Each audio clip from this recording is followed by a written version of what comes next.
I'm going to click the record button right here. And our focus for today's webinar is going to be on how can we use mindful awareness that we really are cultivating, and not just cultivating, but intentionally cultivating for stress reduction. Now, in 1996, the World Health Organization called stress the epidemic of the 21st century. And now with this world crisis that we find ourselves in, it's more true than ever. Mental health concerns are growing around the country as well as around the world. And as mental health professionals, we've been seeing an increase in the number of calls that we're getting on our crisis lines. So today, what we're going to be doing is we will be spending our time discussing how mindfulness can really help with our reactions to stressful events. All of this work that we have been doing in cultivating our awareness, this awareness of sensations in our bodies, our awareness of what we're thinking, what is our mind telling us constantly, and also the awareness of our own emotions. What are we feeling in this moment? What we're going to do now is we're going to take all of this work that we have been doing in the last 3 weeks and see how we can put it to practice to notice stress, and how do we contribute to our own stress. So that's going to be the focus of our webinar today. But before we do that, since so much of this work is about just experiencing these practices, just being in this present moment, what we're going to do is we will first start with a practice that allows us to just get here, come to this present moment. We've all had busy days already, these whirlwind of days, all of this activity. So we're going to start with this practice that allows us to drop below the surface of this activity. And for that, I would like to invite my graduate student, she's doing her PhD with me, Elizabeth Herring, to lead this practice. She has been training with me in this program for the last 2 years, and she'll just lead you through a brief practice that allows you to attend to this present moment. So Elizabeth, I will transfer it to you.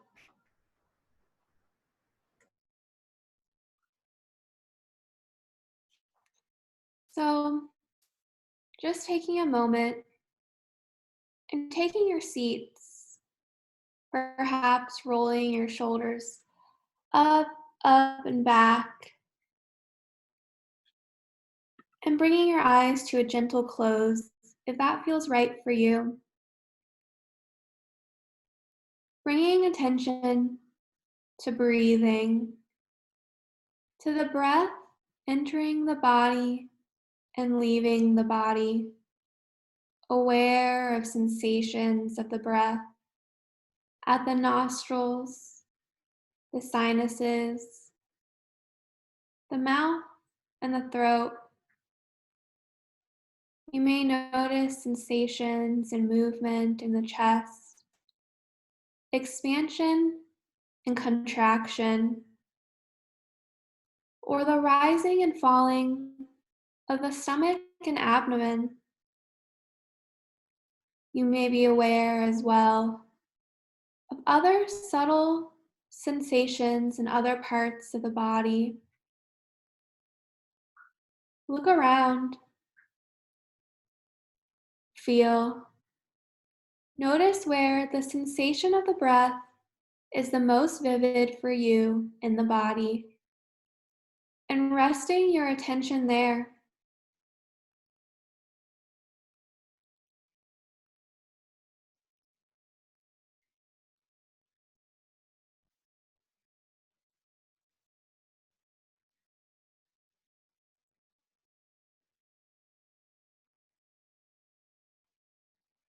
Now, we are going to shift our attention so that the focus of our practice isn't so much the breath, but sensations. So, think of our awareness as the sky, and you might think of sensations as clouds, birds, or planes. that happen to pass through this sky. If a sensation arises in this big sky, notice and note this. See these sensations arise and kind of cast your awareness forward to openly observe the nature of sensations. Sensations can be interior to the body, such as the felt sense of the breath. You might also become aware of any tension in the spine or in your muscles. Maybe become aware of the feeling of coolness of the air on our skin, or maybe a sense of warmth from our clothing. We're not off hunting and searching, but we are attending to sensation, and we are open to noticing sensations. Just our direct experience with sensations. They are neither good nor bad. They just are. We can certainly maintain our focus in the breath as well. And it is good to remember that, especially if you're getting lost in observing sensation. You can regather and reground and follow the breath to get settled again, to get back to your seat in the breath, if you will, while staying alert and curious about sensations.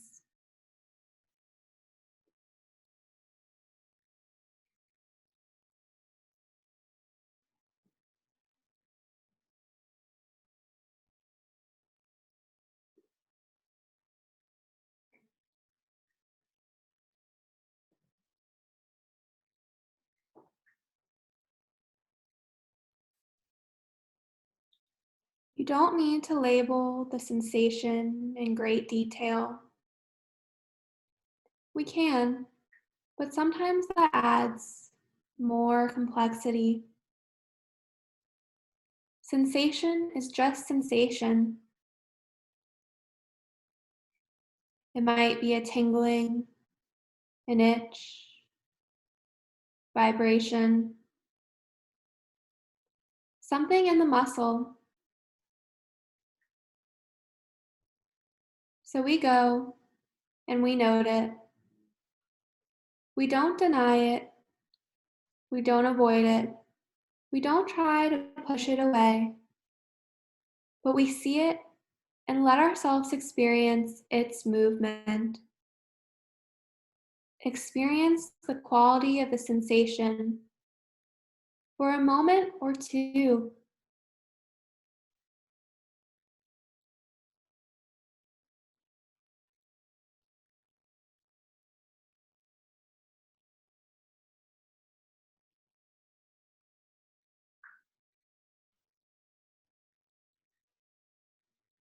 But not to the point where you start having thoughts about it or get hooked by it. We all know when that's happening. Whenever we discover that that's what we're up to, just relax and move on to the next exhale to begin again. Simple labeling affords us an unbiased attitude, just seeing. We can just be curious about these sensations. Where do they come from? And where do they go? Always changing, never solid.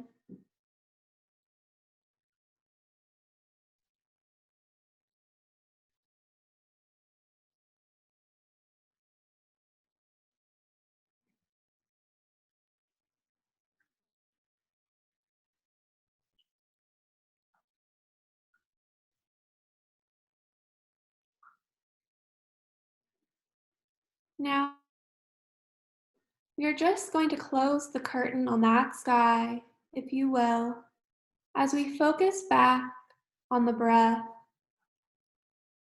just riding the breath, nothing more, nothing less. And we'll briefly touch on emotions as another object of meditation. And it is said that emotion is a combination of sensations and thoughts. You might just meditate on that for a little while.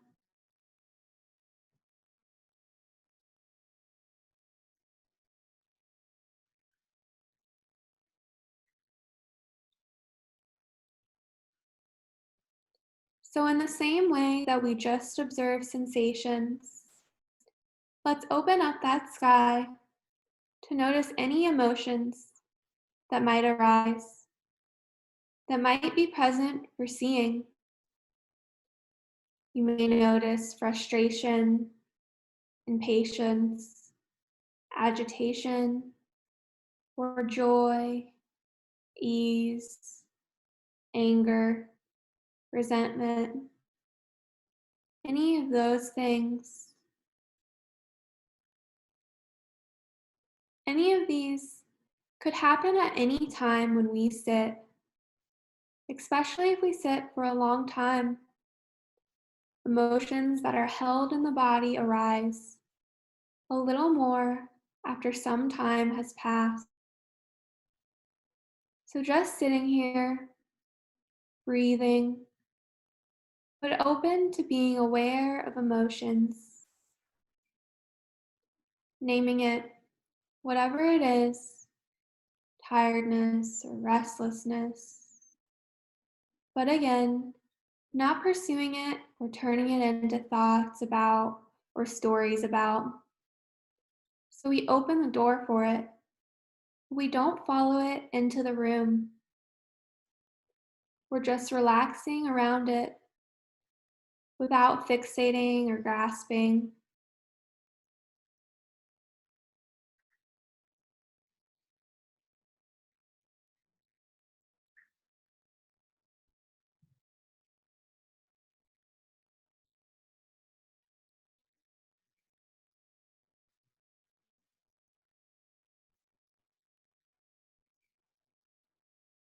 So, aware of what's happening in this moment, waking up to this moment, emotions arising, passing like bubbles, running down a stream.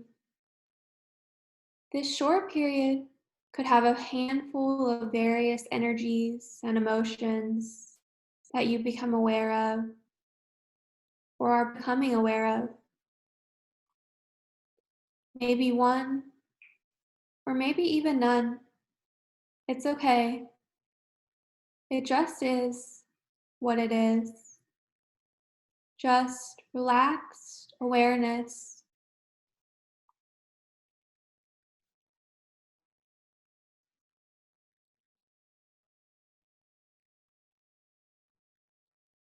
Now, just close the screen on this big sky, observing emotions. And again, we aren't shutting anything out, but it's no longer our focus. Let our focus return for the last few moments of this sitting to breath awareness practice.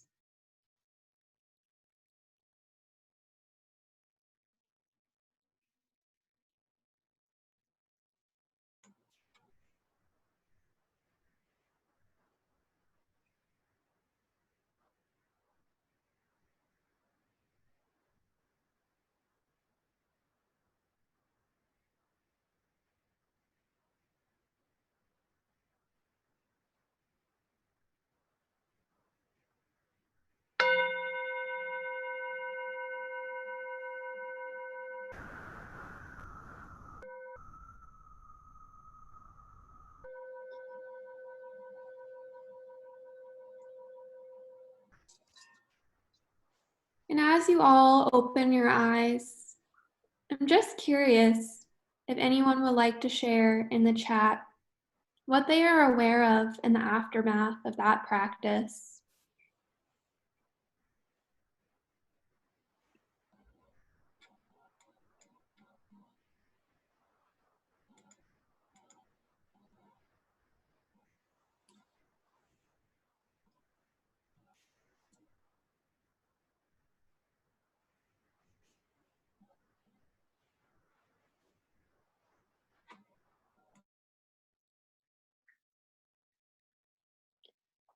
I see someone experienced a sense of peace and calmness,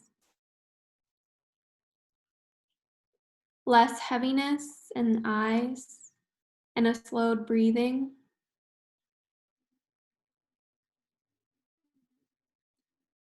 Someone noted that they feel they get in their own way and think too much, and that this helped kind of relieve some of the chatter in their mind.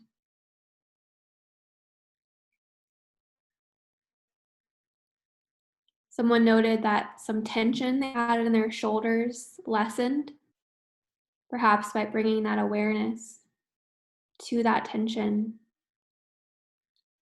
Someone experienced an acceptance of their emotions, a cognitive refreshness.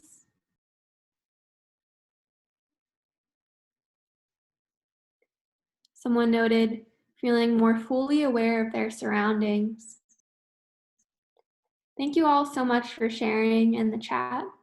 I want to take a moment now and turn things over to Dr. Prakash, and perhaps that awareness that we've begun cultivating will really help us in our stress discussion that she will lead us through. Thank you. Thank you, Elizabeth. Thanks for that beautifully led practice. And cognitive refreshness, I feel like that's my new favorite phrase. Just refreshing our cognition and just our thinking minds. Lovely. Thank you for whoever shared that. So with this awareness that we just cultivated with this brief practice, we're going to move into talking about stress. Now, as you all know by now, the mindfulness-based approaches were first popularized as stress reduction programs. So, and stress is something that undoubtedly a familiar experience for most of us. And before I actually start defining it, because it actually can be pretty difficult to generate a single definition that fits everyone's experience. So before I get started, I'm curious as to how do you all define stress? What does stress mean for you? And so just using the chat button, whatever pops up in your mind, how do you define stress?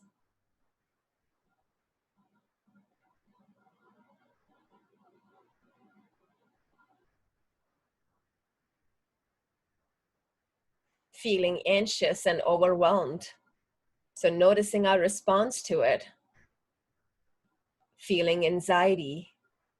Being unable to take care of everything around me. Feeling overwhelmed, uneasy. All of our responses, for someone, it means tension and a sense of lacking control. Unable to keep my loved ones safe. Unmet expectations. And as you can see, there are some shared experiences, right? So when we think about stress, we think about our response. How are we feeling in terms of our body? Or how are we thinking about stress? Or it could lead to an alterations in our mood. So we may feel anxious, we may feel depressed, we may just feel agitated, irritable. So stress can be thought of as a response that we have. But stress can also be thought of in terms of the stressor or the stimulus or the object that's causing that response, right? The coronavirus that's happening right now. Childcare not opening, that's a stressor for me. And I know it's shared by a number of young parents or parents with young kids. but it can also be the interaction of the two, right? So not every stressor or not every event is experienced the same way by every individual. And we often say that stress, like beauty, lies in the eyes of the beholder. So it depends upon what our experiences have been, what our capacities are to handle stress. For some, giving this webinar could be a very stressful experience, and for others, not so much. So it's really the interaction that we tend to focus on here. And when we do this course in our lab, we do an entire lecture, a science-based lecture on stress. There's so much research on this topic. How does stress impact us? How does it impact our bodies? And how does it impact our emotional health? And how sometimes stress in moderation can actually be a good thing for us. It can lead to high levels of arousal and can really help us do the task at hand. But chronic stress, right, that we tend to experience certainly has been linked to a whole host of ailments. There's been research that has shown that excessive stress is associated with numerous health complications, including cardiovascular disease, obesity, accelerated aging at the genetic level, and then, of course, mortality. So how can we use mindfulness-based approaches for stress management? As always, it is through cultivating awareness, knowing what is showing up for us. How do we react to it? And then how does it impact us in the long term? So just like everything we do in here, we're going to start with a practice. We will engage in what is called a repeating question practice. For this, you may also bring to mind your homework from the last week. So for those of you who were present last week, the invitation was to attend to unpleasant events. What do you notice when you label something as unpleasant? So you can bring to mind that work, and that may assist you a bit with this inquiry. So in this repeating question technique, I will repeatedly ask a question. The question that I will ask is, how do you know you are stressed? And usually in the mindfulness programs that we run in the clinic, we do this in pairs. I pair every person with another person, and the first person asks the question, and then the other person responds. The first person doesn't say anything, engages in what is called mindful listening. So many times we have a tendency to just jump in to validate what the other person is saying. But here we are, just practicing mindful listening. And you're going to be invited to do that to yourself. So you don't need to respond to what you're saying. You just simply give space to it. Give space to what is being shared rather than intervening with your thoughts. So since we cannot pair you up in this webinar, I will repeat this question, give a pause in between, and ask the question again. I will do this for a total of 5 times. And you're invited to just go a little bit deeper with every time the question is asked. How do you know when you're stressed? So when I ask the question, your invitation is to just offer a brief comment to yourself. You can say it out loud or just to yourself, based on whatever it is that you're observing and nothing more. We don't need stories in here. We don't even need any details. After a pause, I will ask again. Notice what arises in you when you're asked to remain silent. Just notice. See what comes up for you. So hopefully the instructions are clear. Repeating questions and you just answering for yourself what's showing up. No one is observing, no one is taking notes except for you. So let's just settle in. Closing your eyes. Checking in with our bodies. From the crown of your head letting your attention drip down to your face, noticing any tension that you may notice, and coming to the front of your body, noticing your breath, how the front of your body is breathing, moving down to the pelvis, down to your legs, and how your feet are planted today. Where are your hands placed? Any adjustments that you may need to just settle in.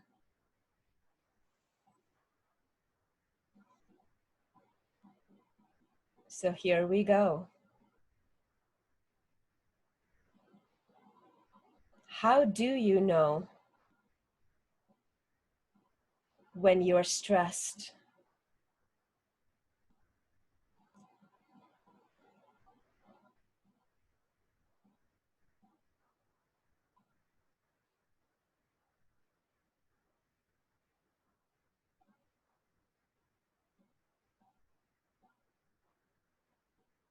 How do you know when you are stressed?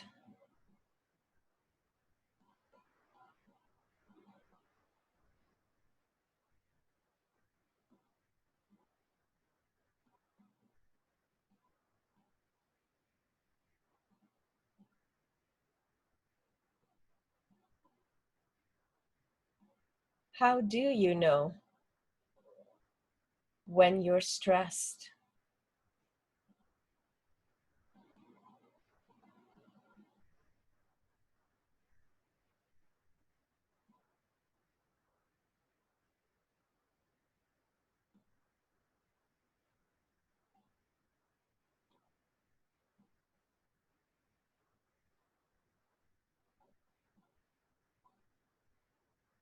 How do you know when you're stressed?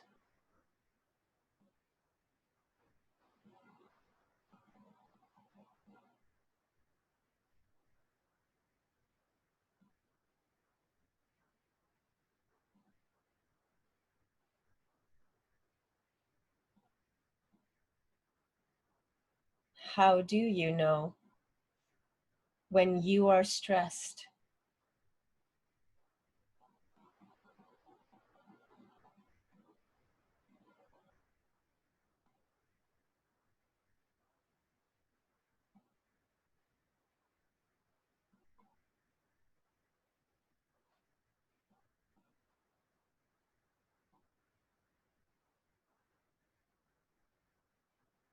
And then in this moment, inviting you to open your eyes. And if you feel comfortable, just sharing what showed up for you. What was that like for you? What did you become more aware of? And what was it like to just listen to yourself, not getting caught up in the stories or the narratives? What was it like for you?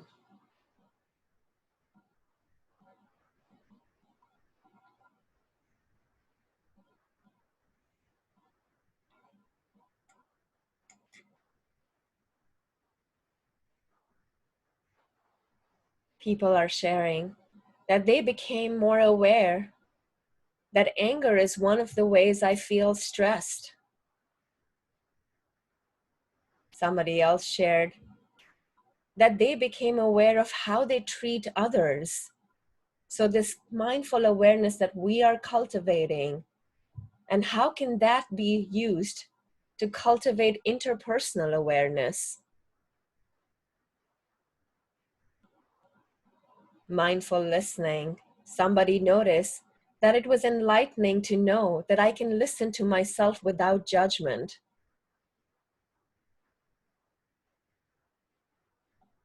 Another person recognized that they get impatient with my family when I'm stressed. So all of these different ways that we recognize what stress can do to us. And one of the powerful things that we share with this work, if I can open up my PowerPoint,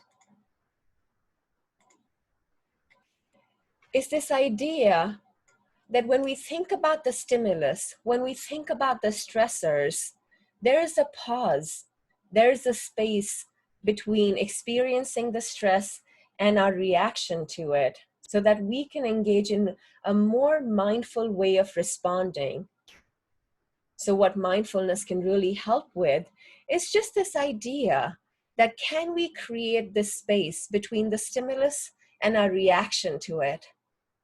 You know, we get an email that we don't like and we quickly react to it. But can we take a pause? Can we take a minute? Because that pause is powerful. That pause is where the work needs to be done. There's this beautiful quote by Viktor Frankl that says, between the stimulus and response, there is a space. In that space is our power to choose our response. And it's in this response where lies our growth and freedom. So mindful awareness and cultivating this awareness of what we're feeling, what we're sensing, and how in different ways we react to different things can really help us with stress management. It can alter our response to the stressful experiences. You know, yesterday I read this beautiful article by an internal medicine resident, Colleen Farrell, on this idea of the systole and the diastole. So she was working in the pulmonary clinic and talking about the importance of systole and diastole in her work. And what she noticed, and she ended this article by this quote saying, that medicine has taught me that there is wisdom in the body. So while systole of our heart is really important for flowing the blood out, it's the diastole that is really important for relaxing our heart muscles. She goes on to say, if we would put our stethoscopes to our own chests, we would hear the pause of the diastole. We would remember that during that pause, there's work to be done, a drop in pressure, relaxation, expansion, and then with a full heart, a gush of life. So while we may keep thinking that doing and doing is what we need, it's this pause, just this break that we need that can really make all the difference. And this pause comes through cultivating mindful awareness. This awareness of what is going on with ourselves when we experience stress. So here's another practice that we will engage in, similar to what we just did. So the same repeating question technique that we worked with, it can really be a powerful vehicle for us to work with. So what we're going to do is again inviting you to close your eyes. Give yourself a few moments, checking in with our bodies, checking in with what's showing up for us, being an impartial witness, not getting caught up in it, but just staying true to what is showing up for us in this present moment. So we'll do the same repeating question technique, but this time I'll only repeat it 3 times. So here's the question. How do you contribute to your own stress?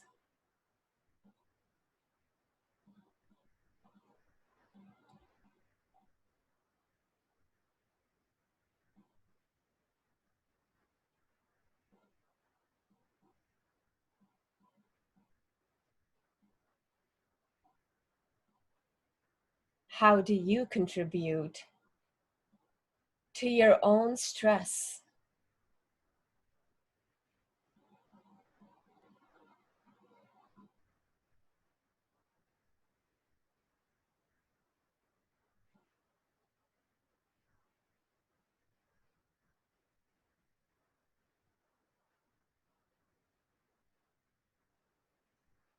How do you contribute to your own stress?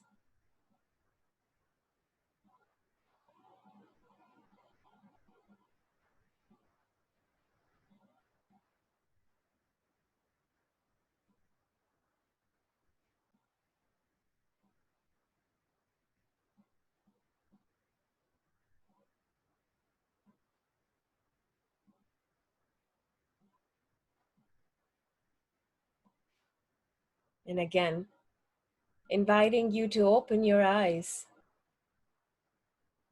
and seeing if you are comfortable with sharing what showed up for you.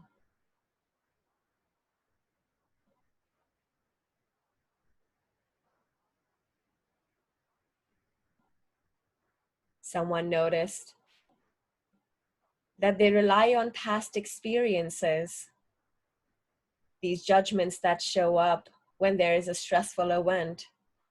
I don't look for the good in the stressor.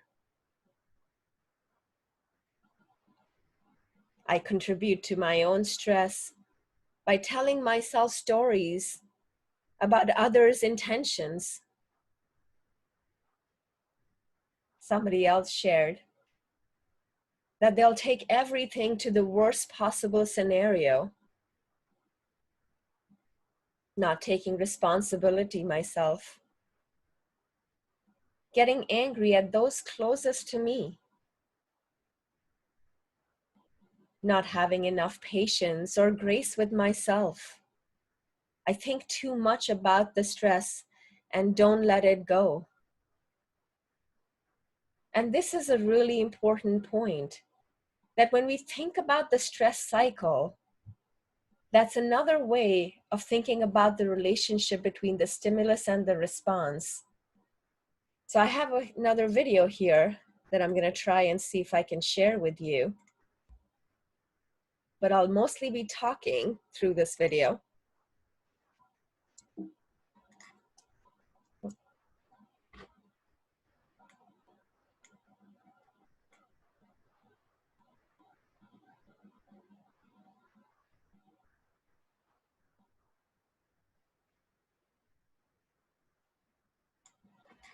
So this is a stress cycle. When we think about the cycle of stress, it really starts with an event that is triggering, which leads to a sensation, and then a thought, which is followed by negative emotions.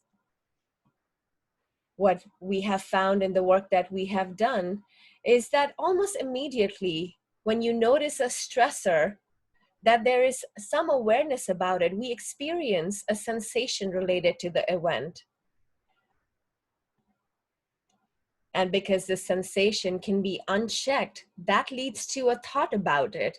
That then leads to a negative feeling, and so on and so forth. So the stress cycle, how can we intervene? How can we go away and move away from this vortex of the stress cycle where the negative event triggers a sensation? We may notice our heart pounding really fast, which then leads to a negative thought, maybe about ourselves or about another person, and that leads to a bad feeling, and so on and so forth. So we get caught up in the stress cycle. You know, lots of examples come to mind, but it could be as something as simple as a comment that someone makes, and perhaps based on your previous experiences, as someone shared, or your perception, you take it personally, and immediately there's a tightening of your jaw. For me, I notice that I roll my tongue. You may not be aware of it if you're not cultivating this awareness, because if you were, you could intervene. You get hooked by this thought. And then, of course, an emotion arises. It could be distress. It could be anxiety. It could be anger. And then this just spirals into a sensation, into another sensation, such as pounding in the heart. And another thought comes up, how dare they? And now we're really hooked into this. Another emotion bubbles up, anger. And this goes on and on until we wake up and until we shine the light of this awareness on what is arising in this moment. And when we do that, we can interrupt the spiraling. We can create the space for a pause. And it's in this space we can skillfully intervene. We can just breathe. We can let go.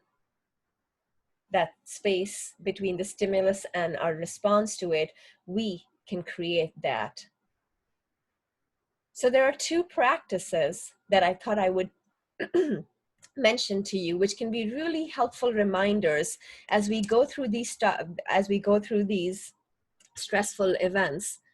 One, which is really nicely worded, and this is a practice by Tara Brach. It's called the stop practice. And often when participants engage in this work, they'll have printouts of the stop sign and then just put it on their office. And it's this idea, even just a couple of times a day, can we just stop? Take a breath. Take a moment. Be open. Be open to what is here in this moment. Notice that for you, whether that's a strong sensation, a thought, I like this, I don't like this, this is not going my way, or an emotion. And know how that awareness serves you, and then proceed with greater awareness, with greater discernment and choice. So simple practice that allows you to create that space between the stimulus, your stressor, and your response to it. Here's another practice. It's called the RAIN practice. Similar to the stop practice, it starts by just recognizing what is happening with you, just like we did. It doesn't take too long, just a few moments, seeing what's happening. And then rather than pushing it away and saying, you know what, I am not going to acknowledge that I am angry, allowing it, making room for it, whatever emotion there is, whether it's sadness, whether it's anger, or whether it's judgmental thoughts. And then inquire with kindness. Maybe get curious about what's going on for you here. Why are you feeling what you're feeling? What is showing up for you? And the last one of the N, the non-identify. See if you can not get attached to it, not fixate on it too much, and see if you can let go of that. You're getting curious about it, but you're not hooking yourself to it. That is not defining you. The anger isn't defining you. And seeing if you can just let go and come back to that pause that you need between your stressor and response. So these are two powerful practices that you can implement anytime during the day, especially when you notice stressful events, especially when you notice that you are clamming up. And all of this can happen with these practices that we are intentionally committing to in this moment. Noticing how the sensations are showing up for us. Noticing when the clamming up is happening. And that's when you can really cultivate mindful awareness for stress management.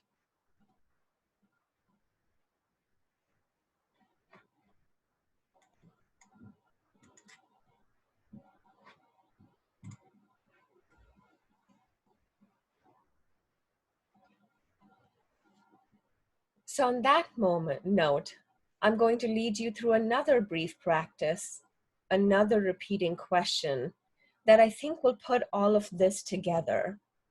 So one more time, inviting you to close your eyes.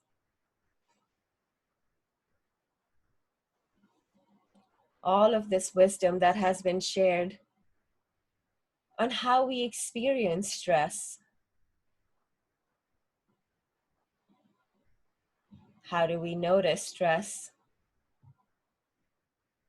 And how can we alter our response to this? So just 3 more questions, the same repeating question. And the question is, how can you create more peaceful moments in your life?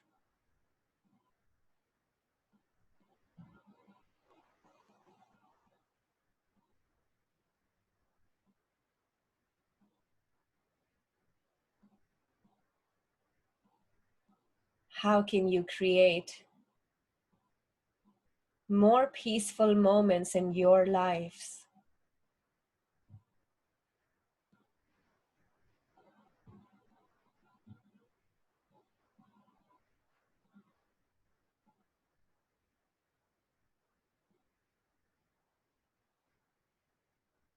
How can you create more peaceful moments in your life?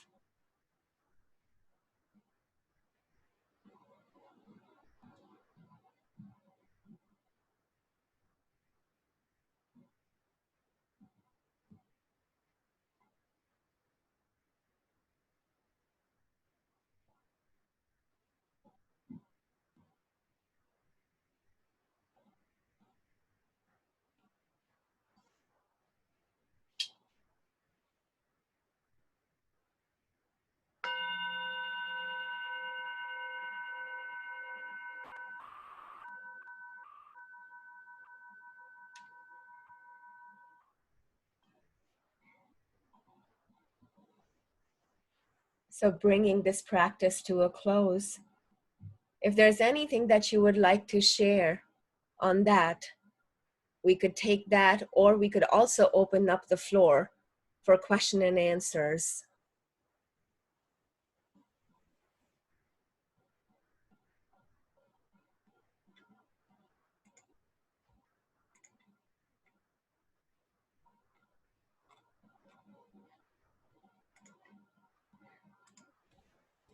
So we got a question on how can I find your YouTube channel, and Megan will just post the link to that. Anything that showed up for how can you create more peaceful moments in your life?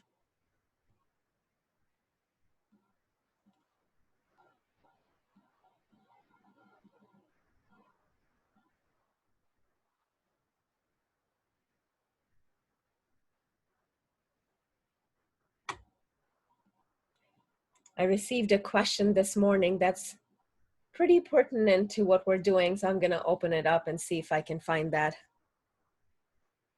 But for those of you who are sharing, slowing down, not always having to be busy. I always like to say this, human being and not human doing. Needing to change how I react under stress. Stop comparing myself, my life to others. So all of these different ways. And there are times when we don't have much control over the stressors that we're experiencing, but we do have control, and we do have a choice, rather, control is a strong word, but choice over how we respond to it. How can we create more room for it to our responses so that we can create more peaceful moments for ourselves?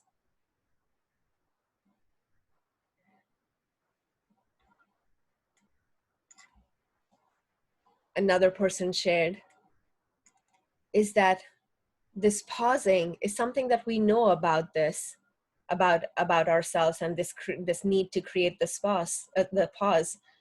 But I still find myself getting caught up in the downward spiral of catastrophizing. It's hard to get out of that pattern. And so how do we go about doing that? And it's powerful work. And this quote that I shared from that doctor, this idea of diastole of our heart, it's not a passive process. When people share, oh, breathing is easy, I can definitely do that. As soon as we start doing that, we realize how hard that can be, and how much of work it is. And the invitation is, whether it happens 5 times or 500 times, you notice and you come back. You keep this intention alive of noticing when you are getting into that spiral. And I totally and 100% agree that it is challenging work. But we also have to be compassionate to ourselves. We also have to be kind, rather than getting caught up in the judgment that here I go again. And in a few weeks, we're going to talk about loving kindness work. How can we be kind to ourselves? How can we have compassion to ourselves? Because so much of this work begins with ourselves. If we want us to be kind to others, to have compassion for others, we need to begin with ourselves. So yes, when things happen and when we do get caught up in this pattern of negativity, we notice that.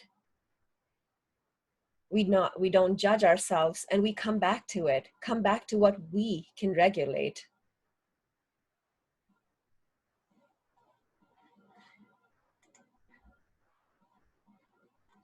So one question, a question that I got is that when you are doing different kind of activities, because we are trying to take mindfulness, this awareness that we are cultivating, and how do we move that to our everyday living? So whether that's gardening, I often take the example of cleaning. That's something that I tend to do, that I tend to enjoy, but also approach it as mindfully as I can. And often when you think about things like gardening, this question was specifically about weeding. And somebody described it as a mindless exercise that would reduce stress because it took my mind off of other things. But now they are observing that weeding is one of the most mindful things that they do. They're aware of each tiny little root, the pain in their knees and back, and the sun on my neck. So here's their question. What's more impactful for stress reduction? Is it taking your mind off other things, or mindfully focusing on something? Or are they the same thing?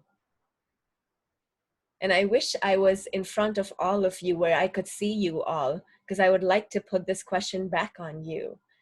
And think about when we're engaging in these small everyday activities. It could be weeding.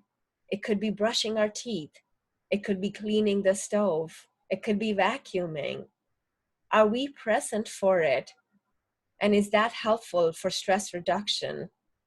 And what I would say is that they sound like they're the same things. A number of times when we experience stress, what we notice is the cascading event of thoughts, just a sheer number of thoughts that we have in our minds, whether they're judgmental thoughts, whether it's for us or for others, or whether it's planning and problem solving thoughts. And that's what leads to us clamming up, or just having these emotions of anxiety, these emotions of just feeling overwhelmed. And when we're doing simple activities and just being present for that, that can be stress reducing. So yes, we may call them mindless activities. I like to call them more effortless than mindless, but they really have the power to help us cultivate awareness, to help us just come to the present moment. And more often than not, we want to quickly get out of them. But here we have this wonderful opportunity to just be committed to the present moment and notice what we're noticing about that. Whether it's the sun on our neck, whether it's the sensation that we feel on our hands as we touch the soil, this feeling of connectedness with the earth. We're just showing up to whatever is coming up for us. So thank you for your engagement. I realized that today we had a lot of share, but so thank you for your engagement. Thank you for your questions. Here's our invitation for this coming week. And for those of you who are joining in for the first time, I invite people to engage in some homework practices each week, whether that's 15 minutes or 30 minutes. So you are invited to engage in the breath awareness practice twice this week. We're again continuing to work with that, and we have 4 different kinds of breath awareness practices on the YouTube channel. And then engage in mindful movement 3 times this week. So we have a walking meditation in there, but we also have a chair yoga and a yoga that requires you coming down on the mat. So those are our formal practices. The 3 informal practices for you are to see if you can pick one activity each day and commit to that mindfully.